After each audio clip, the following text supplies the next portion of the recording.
Episode number 217. You see plainly that I have no sword, said the Englishman.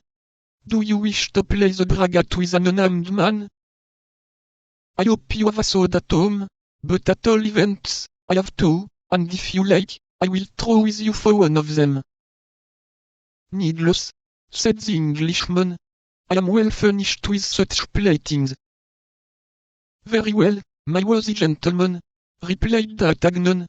Pick out the longest, and come and show it to me this evening. Where, if you please? Behind the Luxembourg, that's a charming spot for such amusements as the one I propose to you. That will do, I will be there. You're 6 o'clock. Apropos, you have probably one or two friends. I have 3, who would be honored by joining in the sport with me. 3? Marvelous. That falls out oddly. 3 is just my number. Now, then, who are you? Asked the Englishman. I am Monsieur D'Artagnan, a Gascon gentleman, serving in the King's Musketeers. And you? I am Lord de Winter, Baron Sheffield. Well, then, I am your servant, Monsieur Baron, said D'Artagnan, though you have names rather difficult to recollect. And touching his horse with the spur, he cantered back to Paris. As he was accustomed to do in all cases of any consequence, D'Artagnan went straight to the residence of Athos.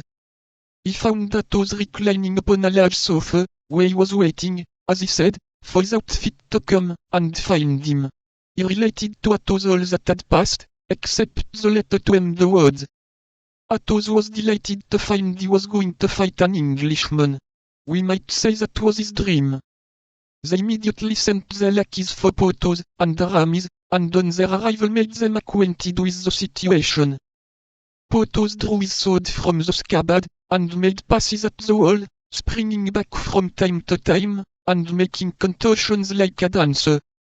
Aramis, who was constantly at work at his poem, shut himself up in Athos's closet, and begged not to be disturbed before the moment of drawing swords. Athos, by signs, desired Grimaud to bring another bottle of wine. D'Artagnan employed himself in arranging a little plan, of which we shall hereafter see the execution, and which promised him some agreeable adventure, as might be seen by the smiles which from time to time passed over his countenance, whose thoughtfulness they animated. 31 English and French. They having come, they went with their 4 lackeys to a spot behind the Luxembourg given up to the feeding of goats. Athos threw a piece of money to the goatkeeper to withdraw. The lackeys were ordered to act as sentinels. A silent party soon drew near to the same enclosure, entered, and joined the musketeers. Then, according to foreign custom, the presentations took place.